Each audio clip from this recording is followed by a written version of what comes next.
स्वागत है। एक दिल्ली में चित्रकार साहब रहे हैं जो अपने खून से शहीदों के चित्र बनाते थे। रवि जी नाम था उनका, रवि गुप्ता। काफ़ी साल हो गए मेरी उनसे मुलाकात हुई। उन्होंने ऐसे शहीदों पे भी कई किताबें लिखी हैं, जिन शहीदों को कोई नहीं जानता है, जिन्होंने देश के क्रांति योगदान दिया, बलिदान दिया देश के लिए। और ऐसे ढके-छुपे शहीदों के ऊपर उन्होंने किताबें लिखी। उनको उन्होंने बताया कि जब क्रांतिकारी लोग सुभाष चंद्र बोस, भगत सिंह, राम प्रसाद बिस्मिल, चंद्रशेखर आजाद, जब अंग्रेज उनके ऊपर कड़ी नजर रखते थे, उनको क्रांति काम नहीं करने देते थे, उनके ऊपर कड़ी नजर रखते थे, तो ऐसे में वो अपने संदेश, अपने हथियार, अपने बहुत सारे गुप्त मैसेज वगैरह धोबी समाज से भिजवाया करते थे। धोबी समाज पे कोई अंग्रेज शक नहीं करता था। वो अपने कपड़े की पोटली लाते थे और क्रांतिकारियों का, देश के लिए बलिदान जिन लोगों ने कहा, देश के लिए लड़ाई लड़ी आजाद कराने के लिए, उनके संदेश, उनकी चीजें इधर से उधर पहुंचाते थे। लेकिन ये बात इतिहास में दर फिर थोड़ा सा आगे बढ़ते हैं। मुंशी प्रेमचंद ने अपनी एक वक्तव्य में ये कहा कि हकीकत में इस देश में सबसे बड़ा योगदान अगर किसी ने दिया हुआ है जिसको भुला दिया गया, तो वो धोबी समाज का है। आज जो भी आपको जेंटलमैन दिखते हैं, स्कूल के बच्चे, फौज के अंदर काम करते हुए ढेरों हजारों लोग, रेलवे में काम करने वाले वर्दी पहने हुए हजारों लाखों लोग, स्कूलों में पढ़ने वाले टीचर और स्कूल के बच्चे, हॉस्पिटलों में प्राइवेट और सरकारी में काम करने वाले डॉक्टर, उन सब ये जो जेंटलमैन की तरह अच्छे ढंग से काम कर पा रहे हैं, तो उनके धुले हुए कपड़ों के लिए योगदान है धोबी समाज का। शहर को साफ सुथरा सुंदर बनाने में उसका, लेकिन कई चीजों में उनका योगदान भुला दिया जाता है। अब हम बात करते हैं वर्तमान की। अब इस समय विजय विहार में बैठे हुए हैं, जहां पर विजय विहार धोबी समाज संगठन का चुनाव होने वाला है। ये ललित कुमार जी हैं जो इस संगठन के चुनाव के लिए खड़े हुए हैं। ये प्रेमपाल जी हैं जो लंबे समय से धोबी समाज के तरक्की, प्रगति, विकास के लिए क्षेत्र के अंदर पूरी दिल्ली में कार्यरत है। और ये विजेंद्र जी हैं जो ये बताएंगे सही क्या है और गलत क्या है। पहले हम बात करते हैं प्रेमपाल जी से, शुरुआत करें। प्रेमपाल जी, बहुत बहुत स्वागत है आपका। सबसे पहले जो लोग नहीं जानते उनको धोबी समाज की दशा के बारे में बताइए, पिछले 80 साल में। धन्यवाद। तो भी समाज जो है एक अपने जो है ना काम धंधे में तो निपुण है और बेचारे बड़े जुझारू हैं काम करने में। बेचारे प्रेस के काम करने के लिए जाते हैं, अपने जो प्रेस के काम को करते हैं उसको जो है ना काम करते जो है ना बेचारे कोले लेके जाते हैं और प्रेस में डाल लेते हैं और प्रेस करते हैं। सभी का काम करने के बाद में फिर भी उनके जो है ना उनको जो है ना सही ढंग से नहीं देखा जाता है।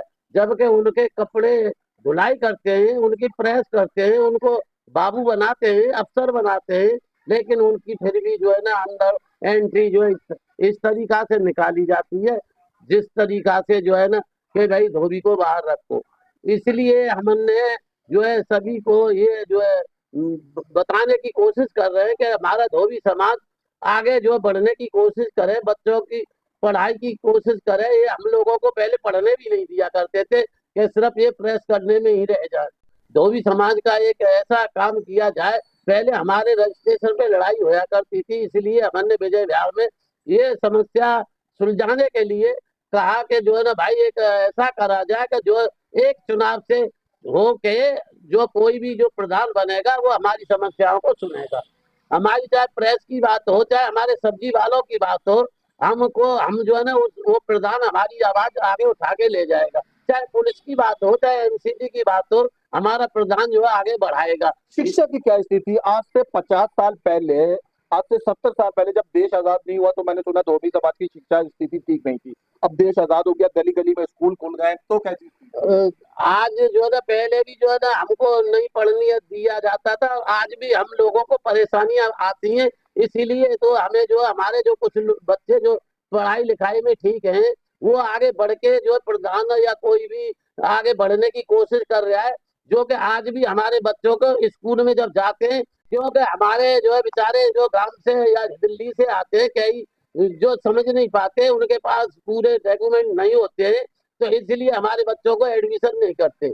इसलिए हमारे बच्चे जो शिक्षित कम रह जाते हैं। आप कितने समय से दिल्ली में धोबी समाज के संगठन के लिए काम कर रहे हैं? मेरे को कम से कम जो है 30 साल, 30-32 साल के करीब हो गए। मैं अपनी समाज का प्रधान पद के नियुक्त करने के लिए उनकी जो है समस्याओं के साथ अपनी समाज के पूरी दिल्ली में अपनी साथ चलता रहा हूँ। और जो है उनका देखता रहा हूँ, लेकिन अभी जो है ना इन पे किसी पे जो है ना कोई काम काज ऐसा अपने समाज के लिए हो नहीं पाया। विजय बिहार में धोबी समाज का ये पहली बार चुनाव संगठन का होने जा रहा है। हमने जो है ना एक तरीका निकाला कि भाई हम ऐसा है अपना इसी तरह से जैसे निगम पार्षद होता है उसी तरीका से एक प्रधान चुना जाए, इस जिसके कारण हम जो है ना एक प्रधान कहलाया जाए, उसकी बात सुनी जाए, हमारी पुलिस में भी एमसीडी में हर जगह पे। इसलिए हमने धोबी समाज का चुनाव का वार्ड नंबर 24 से हमने ये चुना कि हम जो एक प्रधान बनाएंगे, हमारी सब वो जो है सब अफसर हमारे प्रधान की सुनेंगे। मैं आप लोगों को बता दूं कि आमिर खान ने जो मुश्किल से 4-5 अच्छी फिल्में बनाई है, तो उनमें से एक फिल्म का नाम धोबी घाट है। और दूसरा बता दूं कि मुन्ना भाई एमबीबीएस, मुझे भी वो फिल्म बहुत पसंद है संजय दत्त की। ज्यादातर उसमें धोबी घाट के अंदर ही शूटिंग है। अगर आप ना समझ पा रहे हो तो आप फिल्में जरूर देख सकते हैं। ये ललित जी हैं। ये ललित जी हैं जो इस चुनाव के लिए, मैं चाहता हूँ ललित जी अपने विषय में आप दर्शकों को बताएं। नमस्कार। सबसे पहले तो धन्यवाद सर आपका कि आपने मुझे ये मौका दिया। और मैं अपने दर्शकों को ये बताना चाहूँगा कि मैं जिस समाज से आता हूँ उसको आज भी पिछड़ा हुआ जो है समझा जाता है, उसको हीन भावना से देखा जाता है, क्योंकि लोगों की आज की भी साइकोलॉजी इस तरीके से बनी हुई है कि ये जो धोबी समाज है ये हमारे साथ बैठने लायक नहीं है, या जो भी आप समझ सकते हैं कि फिर भी आप, जैसे मैं आपको एग्जाम्पल बताऊं कि कई बार स्कूलों के अंदर भी एक प्रवृत्ति होती है कि जब आपका सर्टिफिकेट जमा हो जाता है तो जो जनरल कैटेगरी के बच्चे होते हैं उनको एक अच्छी सिचुएशन दी जाती है, और जो एससी और या ओबीसी में या जो भी कैटेगराइजेशन में आते हैं या फिर जो हमारे जैसे पिछड़े उसमें। तो वो वैसे अच्छा नहीं लग रहा। हमारा चैनल सभी धर्म और जाति की इज्जत करता है। जब कोई गैस सिलेंडर वाला एक मैले से कपड़े पहन के गैस सिलेंडर देने आता है तो लोग उसे घर में एंट्री दे देते हैं, जाओ किचन में जाओ हमारा सिलेंडर लगाओ। जब कोई कूलर की जांच करने वाला एमसीडी का कर्मचारी आता है तो लोग एंट्री देते हैं, जाओ भाई कूलर तक हमारे पहुंच जाओ। मुझे कहते हुए अच्छा नहीं लग रहा है। धोबी समाज का कोई व्यक्ति प्रेस के कपड़े लेकर आता है तो दरवाजे से ही महिला पुरुष कपड़े लेकर और उसको दरवाजे से ही कहते हैं, कोई भी उसको अंदर आने देता है। ये समाज में अभी भी बहुत गलत धारणा चल रही है। आगे बढ़ते हैं। आप समाज की प्रगति तरक्की के लिए क्या इरादा मन में रखते हैं? सर सबसे पहले तो हमने ये चीज़ सोचा है कि हम अपने जो भी समाज के बच्चे हैं उनको शिक्षित करेंगे, गुड। क्योंकि सबसे बड़ी चीज़ है कि अगर हमारे पास शिक्षा होगी तो मुझे अपने अधिकारों का पता होगा। Very good. मैं कल को आपसे ये क्वेश्चन कर सकता हूँ कि आपने कोई चीज़ मुझे बताई या मेरे ऊपर थोपी, मुझे पता होगा तो मैं आपको कह सकता हूँ कि सर ये ऐसा नहीं है, ये मेरे अधिकार क्षेत्र में आता है, मैं इसके लिए आपसे लड़ाई कर सकता हूँ। और सबसे पहले तो खुशी मुझे अपने समाज की है कि जागरूकता के लिए, अपने अधिकारों के लिए लड़ने के लिए तैयार है। आप प्रधान पद के लिए खड़े होने जी जा रहे मैं हैं। प्रधान पद के लिए खड़ा हूँ, 3 तारीख को हमारा बीस चुनाव है। तीस हजार के आसपास में विजय बिहार में आपके समाज के लोग रहते हैं। मुझे नहीं पता कितने लोग वोट देने जाएंगे, फिर भी हजारों लाखों लोग इस समय आपको देख रहे हैं, आपके समाज के भी गैर समाज के। हम आपके समाज में केंद्रित रहते हैं। क्या वादा करते हैं अगर वो आपको जिताते हैं, वोट देते हैं, तो आप क्या क्या कदम उनके लिए उठाने का सर सबसे पहले तो मेरा यही वादा है कि सबसे पहली जो समस्या है, समस्या ये आती है कि बंदा रहता विजय विहार में है जी। और वो काम करने के लिए जाता है प्रशांत विहार में। जी। प्रशांत विहार में उसके पास अपना कोई डॉक्यूमेंट नहीं है, अच्छा। विजय विहार का डॉक्यूमेंट है। विजय विहार अपने यहाँ छोड़ नहीं सकता, क्योंकि बच्चों को यहाँ छोड़ेगा तो किसके सहारे छोड़े। प्रशांत विहार में अपने पास रखना है तो स्कूल ये कहता है कि मेरे 1 किलोमीटर के दायरे में नहीं आता। तो हम सबसे पहले सरकार के साथ में ये लगते इस चीज की लड़ाई लगेंगे कि जो उनका परमानेंट एड्रेस या टेम्परेरी एड्रेस उनको एक ऐसा दिया जाए जिससे उस बच्चे को उनके नियर बाय स्कूल में एडमिशन दिया जाए, ताकि अपने वहीं पर रह सके। और उसके बाद में आगे बच्चों को शिक्षित करेंगे, जहाँ दाखिलों में होने वाली दिक्कतें हैं उन दिक्कतों को सुलझाएंगे। जो बुजुर्गों को पेंशन मिलने में समस्या आती है उसमें भी समाधान करेंगे। जो हमारे बेरोजगार लोग हैं समाज के, उनको समाज में एक दूसरे की कनेक्टिविटी के साथ में, मान लीजिए आपको एक कैमरामैन की जरूरत है और कोई हमारा भाई खाली है तो आपके साथ उसको ज्वाइन करके उसको भी रोजगार दिलवा दिया। हम अपने समाज के हर लोगों को, हर जहाँ तक हमारा सक्षम बनेगा उनको कहीं ना कहीं एडजस्ट करेंगे, और बुजुर्गों की पेंशन के लिए काम करेंगे। नारी शिक्षा को आगे बढ़ाएंगे, जिससे क्या हमारी बहनें बेटियां पढ़ेंगी तो अपने पैरों पे खड़ी होंगी और आगे जो है अपने अधिकारों के लिए आगे बात कर रही है। कल्पना चावला या किसी भी बहन का हम नाम लेते हैं तो उसमें हमारी भी समाज की एक आध बहन का नाम है कि ये भी पढ़ी थी और इसने भी देश के लिए कुछ किया है। मैं आपको बता दूं कि सन 73, 80, 84, 86, 80 तक के दौर में जब भी कोई कॉलोनी बनती थी, मंगोलपुरी, सुल्तानपुरी, जहांगीरपुरी, एक धोबी घाट वहां पे अलग से नियुक्त कर दिया जाता था। एक गांव में अभी भी कई धोबी घाट मिल जाएंगे। इंदर लोग मेट्रो स्टेशन के लेफ्ट साइड में ही आपको धोबी घाट नजर आ जाएगा। लेकिन वर्तमान में जब समय बता तो धोबियों के लिए वो घाट ही उपेक्षित हो गया और अब वैसी जगह भी अलॉट नहीं होती है। इवन उनके जो प्रेस के टीए हैं वहां भी देखा जाता है कि गली मोहल्ले में लोग उनसे किचकिच करने लगते हैं कि ये टिया छोड़ो, उधर जाओ, इधर जाओ। और फिलहाल हम दूसरी बात करते हैं। मुझे ये बताइए, एकता के विषय में बताइए, धोबी समाज में एकता की क्या स्थिति है? अगर इस समय दिल्ली भर के लोगों को इकट्ठा होना पड़े अपने हक अधिकार के लिए, हो पाते हैं या अभी एकता की थोड़ी बहुत कमी है? अभी थोड़ी सी ये दिक्कत है, इसी जी। दिक्कत को दूर करने के लिए हम इसमें चुनाव करवा रहे हैं। और उससे चुनाव करवाने के बाद में हमारे सारे समाज के, सबसे पहले तो हम ये चिन्हित कर लेते हैं कि ये पूरे वार्ड में हमारे कितने घर हैं, कितने परिवार हैं जो हमारे साथ के अटैचमेंट है। कल को हम इनकी हक की लड़ाई लड़ेंगे तो ये हमारे साथ हैं। एक किसी एक के साथ में कोई समस्या होती है तो पूरा समाज मिलके उसके जो है अगेंस्ट जो भी प्रशासन दिक्कत देगा, जो उनको नाजायज परेशान करेगा, तो उसके लिए समाज पूरा इकट्ठा होकर एक तरफ खड़ा होगा। और इसके लिए जो है क्योंकि कई ऐसे इलाकों में जहाँ शराब के ठेके खुल जाते हैं, महिलाएं जो अलग अलग जाति बिरादरी की होती है एकजुट हो जाती है, एकता स्थापित कर लेती है और उस ठेके के आगे लगातार प्रदर्शन करती रहती है। लास्ट में उस ठेके को, जो सरकारी ठेका होता है, उसको बंद करना पड़ता है। एकता में इतनी ताकत होती है कि महिलाएं ठेका बंद कराती है।